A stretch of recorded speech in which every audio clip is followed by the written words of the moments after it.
You might not know this, but as well as making my own beats, I also mix my own vocals. So today I thought I'd break down the vocal production to Consume, because I did not make the beat for that one. The producer at Team on Beats did. So you can check out his channel at FL Studio Basics.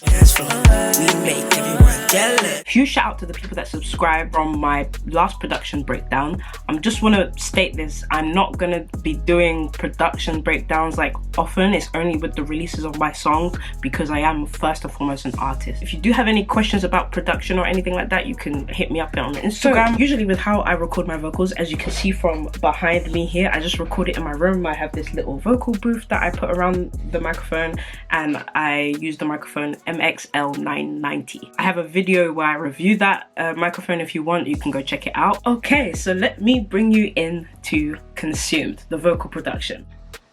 I'm just realizing that I don't have the sound plugged into my laptop. 1 week later. After a day and a half and a whole new software, I have finally been able to get the sound. Cool.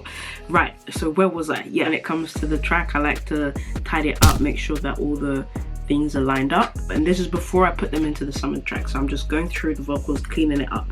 Any breaths, any disturbances where I might have to record again, that's what I do. I comb through the vocals, and then this is how I get rid of my breaths. It's a long process, and not everyone does this, but I find for me this is the best way to make the vocals sound natural, so you can still kind of hear the breath, but it's not like popping out in the track when you put all your plugins and stuff on it. Oh, one thing I forgot to mention. So before I even touch the breathing and all that stuff, I level the vocals. And for me, what I do, the main lead is normally at -6 dB, and then the double is at -15 dB. And then for the harmonies and ad-libs, I kind of switch up depending on the feeling of the track. It doesn't always stay like this. I'm still learning new mixing and recording techniques. So I'll level the vocals, then I'll go up and clean the vocals with the breath and all that stuff. Then what I would do is that I'll go to the vocals that I plan to pan, and I'll pan them left and right. And that's when I go to my vocal preset here. So I have a vocal preset for rapping and then a vocal preset for singing. These are only something that I've only just recently made, and it goes much faster when you're mixing, but I still go in and tweak the EQ and the compression depending on the song, also the auto-tune. Sometimes I might add effects to certain vocals. Yeah, for those of you who are interested, here's where I really expose myself. This is what my vocals sound like when they're raw. I guess when you're broken and all is said and done and you're choking, crying out for help, but nobody can hear. The vocals are sounding pretty clean already, and I think that's the effect of having this vocal booth up. I have a decent microphone set up. I have a Scarlett USB connected to my laptop going through. I do have some foam things on the wall. When I record, I make sure my curtains are closed so I don't get the reflection from the window. My window is right here. I have a few things in here that cushion like the reverb coming off from my room, and then it's just for me to go in to enhance the vocals and put in the effects that I want. So here with the EQ, I guess when you're broken and all is said and done and you're choking, crying. Yeah, less bass in the voice compared to without the EQ. I guess when you're broken and all is said and done. But then I add another EQ, which is more for a tonal effect. I guess when you're broken and all is said and done and you're choking, crying out for help, but nobody can hear. I like it because it has a kind of analog kind of feel, and it makes me feel like I've recorded those vocals in the studio. I'm pretty sure that plugin is free as well. It's called Blindfold EQ. The Logic Auto-Tune stock plugin that I use. I guess when you're broken and all is said and done and you're choking, crying out for help, but nobody can hear. So the tuning of it is low. I put that in the bass because my vocal's quite low. I find that it's better. It's less glitchy when I put it low if my vocals are low. And then I have it, normally I have it around 40 milliseconds, but here I have it at 32 milliseconds. It depends on how well my singing was that day. If my singing was pretty good, then it's on 40 milliseconds. If it's not that good, then it's on like it's on like 20. So I have the compression here. And all is said and done and you're choking, crying out for help, but nobody can hear. Compression is one of those things that is very tricky. I don't even think I'm using enough compression on the vocals. I should have done a bit more, but I'm getting better at realizing like compression is good for the vocals, and even turning up the gain, because then I can always like level it in the mix. So normally when I'm singing, I always use this compressor, the vintage FET, or the vintage FET.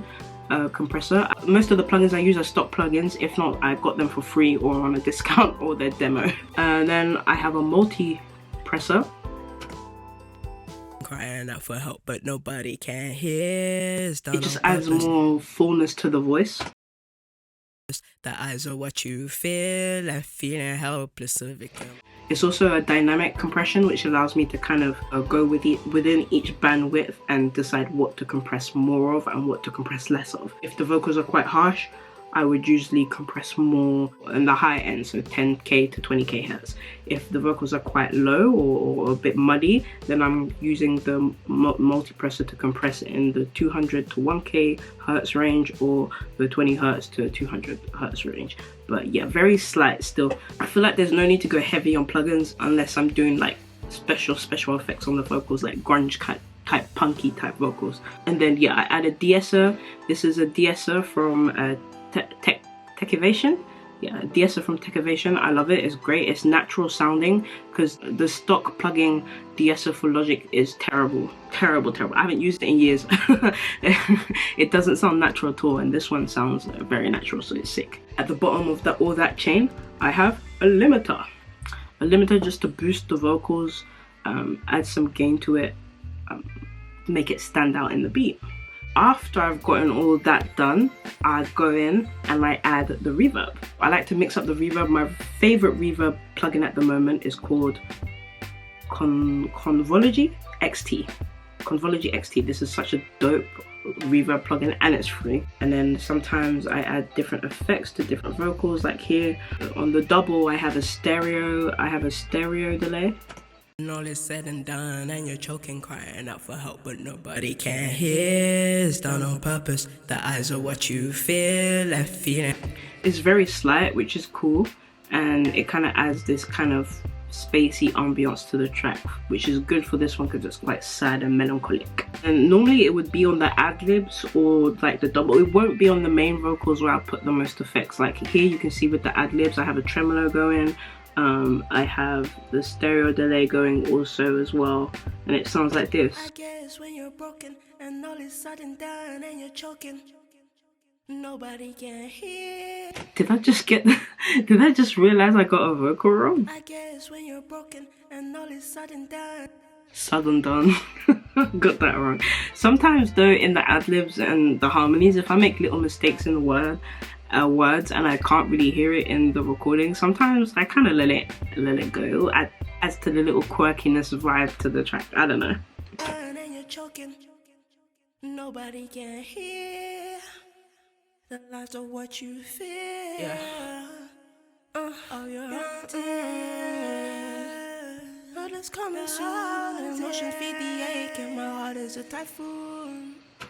And what I normally do when I record the ad-libs, I just record and vibe, and then I'll come back and cut out things that don't work. So normally I will record 3 tracks of ad-libs, and then I'll go and cut out, leave some space and all that stuff for anything that does or doesn't work.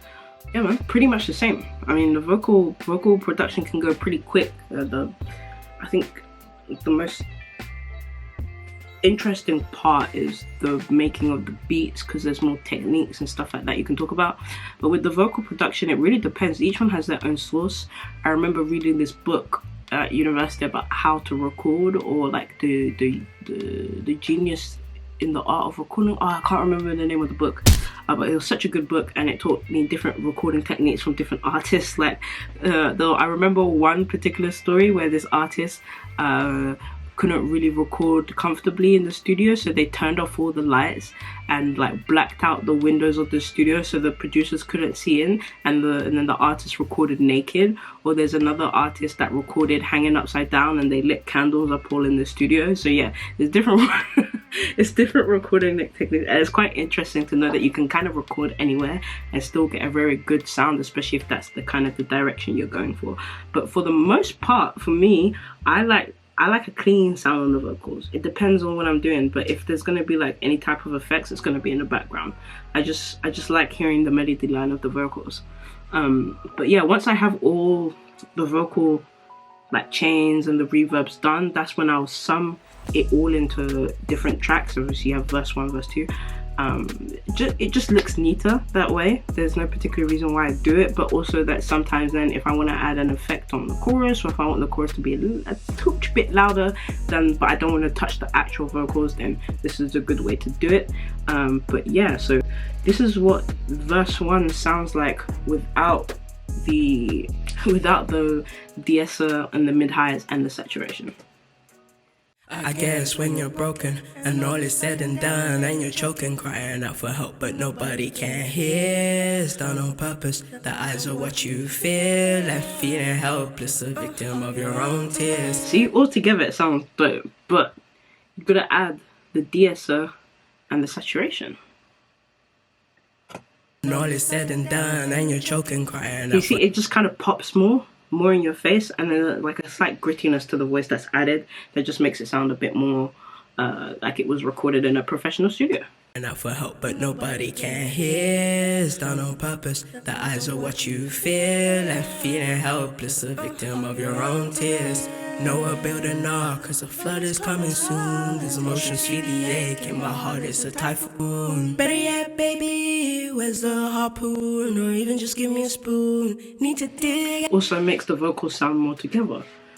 So okay, and normally when I before I even touch my vocals or add effects and stuff like that, I add a compressor to the main stereo output. The reason I did this is that I did intern at a studio a couple of years ago, and I did learn some techniques for mixing the vocals, which I found was really cool, and I have actually implemented here, which is putting the compression on the master stereo before I start mixing, because the sound can change when you put a compressor on afterwards, where you want to kind of mix into the compressor kind of thing. Avoid mixing just one part of the track or the vocals. You want to mix it all together. So most times, unless I'm doing something like minute, like taking away the breaths, I'm listening to it as a whole. So I'll clean up the track, listen to it as a whole, see if there's any EQ issues, compression issues, anything like that. Then I'll go back and just kind of repeat that process with everything until I'm satisfied. This is another thing that I was saying. Look at this in the chorus. I just realized that I do have a vocal transformer on, which is cool. Normally I don't touch the pitch. I only touch the formant, so it like goes deeper. So it doesn't change, because normally when you change the pitch with this one, it doesn't sound great sometimes. So that's why I just touch the formant, so it actually changes just the deepness of the voice. Like I used to use the other stock plugin pitch shifter, but I found this one works better, as it keeps like the original. I feel like it keeps the original melody and tone of the voice, but it just deepens it, so that's good. And as you can see, I have that pan left and right here. Those are normally the only effects I put on my vocals. I used to go really overboard with it like a couple of years ago, but I'm learning more and more. The more complicated you want to make something, the worse it's gonna sound. And then I also do automations on my tracks as well. Here I have one on the echo.